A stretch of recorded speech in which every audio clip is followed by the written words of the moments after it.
So the iPhone 16e is an iPhone that just came out. It's announced it's going to be coming out this Friday and I've already pre-ordered it. But there are just seemingly just a few different gripes that I have with this particular iPhone that make me kind of upset about it. And I talked about this last week, but I could actually see this being kind of a big problem for the future of iPhones with the way Apple's going to go ahead and kind of approach this. It's going to be a massive problem and issue to consumers.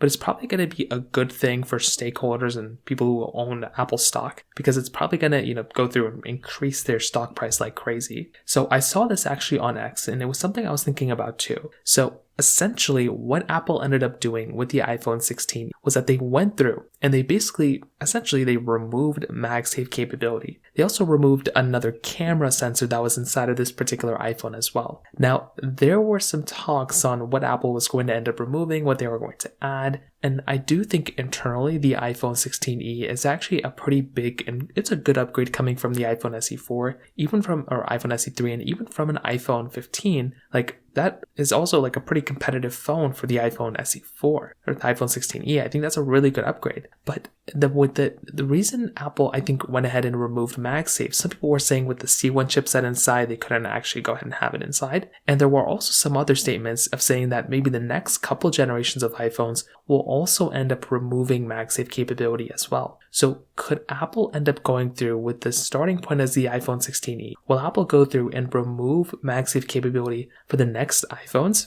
I think that is something that could end up happening. But even if we go one step further, there's now a case that's being sold by Apple for MagSafe. So you can go and buy these cases for Apple, for these iPhones, and you can go through and get that MagSafe capability inside of it, which that in and of itself is interesting. Some other manufacturers are already making this type of case as well. So if you want to go ahead and basically enable MagSafe wireless charging inside of your device, well, you could go through and buy these types of cases and you could have that type of capability too. Now, I do think that in and of itself is very interesting. Now, Apple is not actually selling these types of cases, but other manufacturers are selling these types of cases. So Apple could, theoretically, create the problem by removing MagSafe and then sell the solution by, selling a MagSafe case. So just like how they did it with AirPods, they removed the headphone jack, they sold AirPods. It looks like that Apple could end up doing that same thing too. Now, I'm not the first person to say this. There's been so many people who've said this before me, but I think it's a very interesting thing that could end up happening here. So I'd love to hear your thoughts about this. Let me know in the comment section below. Hit the like button, that would mean so much, but definitely hit that subscribe button. More importantly than everything else, I love every single one of you guys. Hopefully I'll catch you guys in the next video. Peace out, so then.